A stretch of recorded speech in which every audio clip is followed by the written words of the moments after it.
JudgeCast. This is episode 18 of our series of YouTube videos focusing on how to become a level 1 judge. My name is Bryan and I am joined this afternoon morning drive to work by the one and only Charles Feather. Hello, hello. And the one and only Marco Sanchez. Hello, everybody. So first off, let's go ahead and get started by thanking our sponsor. This episode and this entire series is once again sponsored by Judge Foundry. Judge Foundry is a membership-based nonprofit organization serving the U.S. and Canada and providing certifications for tabletop gaming officials. They manage everything to do with obtaining and maintaining your certification and provide educational resources just like this one to ensure that every Judge Foundry certified judge has the knowledge and skills that they need to be successful. When it comes to running Magic events at your local game store or at a larger international convention, Judge Foundry is a great resource for you to certify your skills.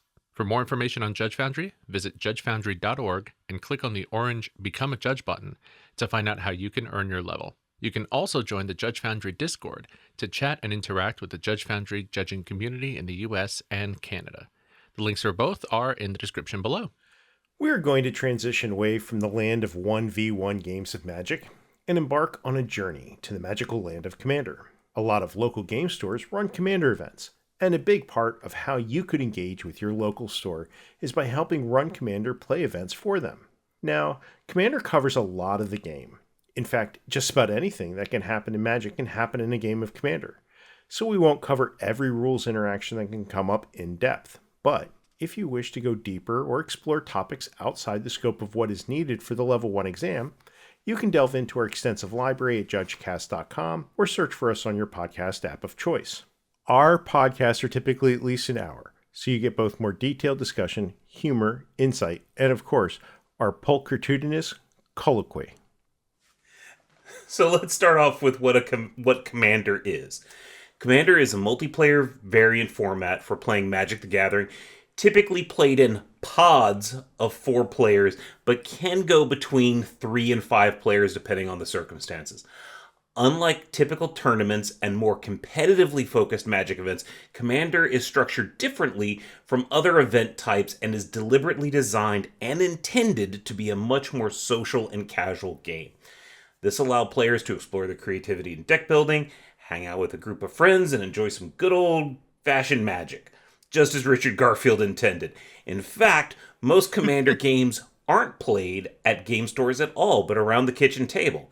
Having said that, there are some specific rules about how to play Commander that you should be aware of and that can appear on the Level 1 exam.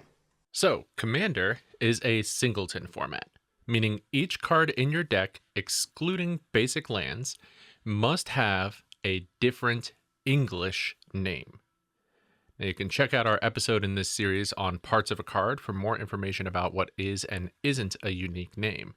But in general, you can't play both a Cavern of Souls and a Paths of the Dead from the Lord of the Rings because, despite them having different names printed on the card, they have the same English name.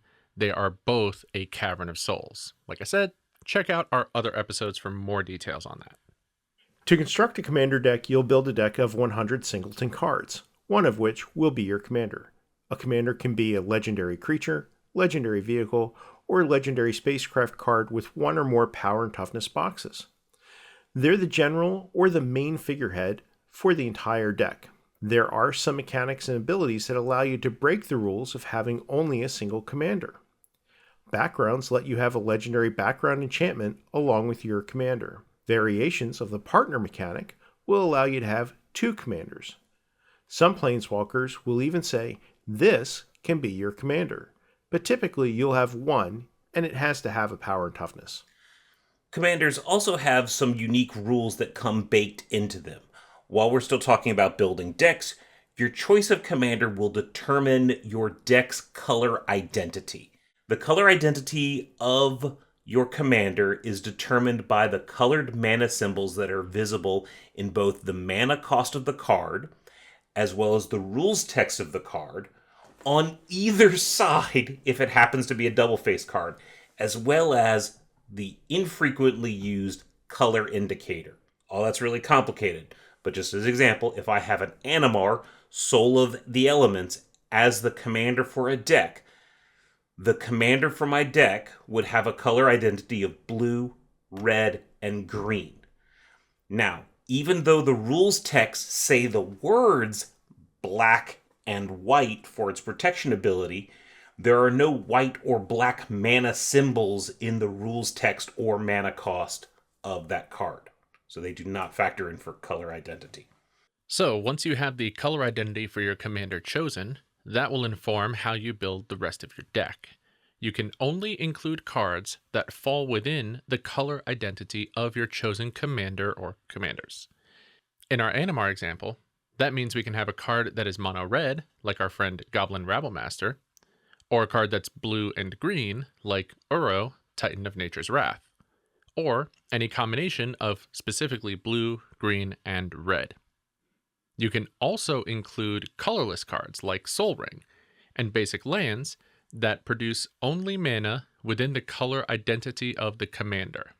Non-basic lands could produce mana of other colors, but can't have mana symbols not within the color identity of your deck. Again, mana symbols is the really big focus here. Lands that don't produce mana but reference basic land types like fetch lands have no color identity and they can be run in any commander deck. With color identity, a hybrid mana symbol will count as both colors. So if we have a Slippery Boggle, that will count as a blue and green creature and can fit in an Animar deck, but not in an Arcanus, the Omnipotent deck, or in a Yuriko deck, because even though blue is part of both those colors, both those commanders' color identity, the green part will fall outside of the color identity. It also wouldn't fall into Uriel the Mist Stalker because it has green but no blue in its color identity. This only counts for mana symbols in the actual rules text. Cryptghast, for example, has the mechanic Extort, which has a reminder text that has a white and black hybrid mana symbol in its reminder text. But reminder text is not rules text, so that doesn't count, and Cryptghast is considered a mono black card for its color identity. The same goes for Firebending from the new Avatar set. The red mana symbol is also just in the reminder text. All right, that's enough about color and deck building. So let's start talking about actual playing. To begin a game of Commander, each player is going to start with 40 life instead of 20. Each player reveals their commander and places it into the command zone face up. Each player gets to take a free mulligan because we're in a multiplayer game, and the starting player will draw a card on their first turn, unlike 1v1. Now, you may cast your commander from the command zone as though it were in your hand. It's not in your hand, it's in the command zone, but you can cast it basically any time that you'd be allowed to cast a creature from your hand. Your commander has a designation of your commander throughout the entire game, and it can always be identified in your commander, even if it's somehow face down or otherwise hidden. Your commander can make its way back to the command zone during a game of Commander. If your commander ends up in a graveyard or an exile and was put into that zone since the last time state-based actions were checked, its owner may put it into the command zone as a state-based action. This allows you to send your commander back to the command zone to recast again later if it were to die or be exiled through some sort of game effect. Now, an important thing to note here is that this is a state-based action. That means you can't move your commander to the command zone during the resolution of a spell. There are some cards that destroy a creature and then reanimate it as part of a single ability. In this case, you do not have an opportunity to move it to the command zone to avoid your opponent stealing it. If your commander would be put into its owner's hand or library for anywhere, however, its owner may put it into the command zone instead as a replacement effect. Actually, most people just do that. So it never ends up in the library or hand if you choose to put it back in the command zone. It just goes there to the command zone again. The good news is, when your commander goes to the command zone, you're able to cast it again. However, you have to pay the cheese tax. No, wait, the commander tax. Or maybe the gas tax if you're in New Jersey, but it's probably just the commander tax. The commander tax refers to a rule that says that you can cast your commander from the command zone, and it costs 2 additional generic mana for each previous time the player casting it has cast it from the command zone that game. If you have 2 commanders, their command tax is tracked separately. In New Jersey, do you have to have somebody else cast your commander from the command zone for you? That's Yes. a really good question. Yes. Okay. I understood that reference. All right. Hey, are y'all ready for a third-person example? Love it. Nice. Okay, so if Bryan were to cast Animar for the first time in a game of Commander, it will cost him a blue, a green, and a red mana. But if Charles were to kill the Animar and Bryan sent it back to the command zone, he can then cast it for blue, green, red, and 2 generic, since it was previously cast once this game from the command zone. This doesn't change the mana value of your commander. It's just an additional cost paid when you cast it from the command zone. If the commander somehow ends up in your hand and you're casting it from your hand, you don't have to pay any taxes. But as it continually goes back to the command zone and you are recasting from the command zone, you have to pay an extra 2 each time. Now, fortunately, if you have any abilities that reduce the cost of spells, that reduction can also apply to the commander tax. So next up, there's an additional rule about how you can win, or more specifically, lose a game of Commander. A player who has been dealt 21 or more combat damage by the same commander over the course of the game loses the game as a state-based action. Now, there are some very specific words there, and that rule is phrased that way for a reason. So first of all, 21 commander damage has to be combat damage. So you can't niv-mizzet, ping the table out with 21 points of damage at a time. Although, if you are, you can probably just do as much damage as you want anyway, in which case, go nuts and win the old-fashioned way. So, in this instance, general damage is very specific. General damage, you didn't see the salute there, but it was there. Oh, very good. I'm glad that you've saluted me. Also, this is worded as being dealt 21 commander damage by the same commander over the course of the game. This can get funny in certain scenarios. For example, let's say Bryan controls an 11/11 Animar and attacks me with it. Well, that's kind of rude. Marcos then casts Act of Treason and takes Bryan's Animar and then rudely attacks me with it again. Since I'm playing an Orzhov deck, I can't block Animar, and I've now taken 22 points of combat damage from the same unique commander, Animar. Even though Marcus attacked me with Bryan's Animar, it's still a total amount of damage tracked as being dealt by that particular Animar commander, not its controller. All right, now let's discuss priority in Commander. In a typical 1v1 game, we use the AppNap system, active player, non-active player. In Commander, we keep the same acronym, only we change it up to active player, next active player, next active player, next active player. So it's AppNap. So you sound like one of the aliens from When Mars Attacks. Destroy All Humans. Yep. Priority is still passed around the table.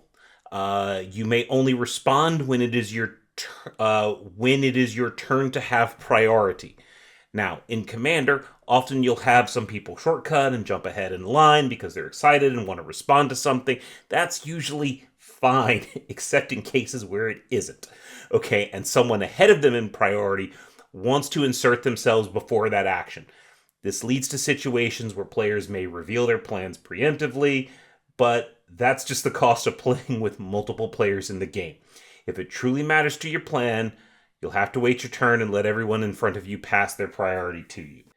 Finally, there are a few other unique rules we're going to quickly cover about Commander. First of all, there's no sideboarding in Commander, which also means that there's no sideboard for things like a wish board or any game effect that says you can bring in something from outside the game.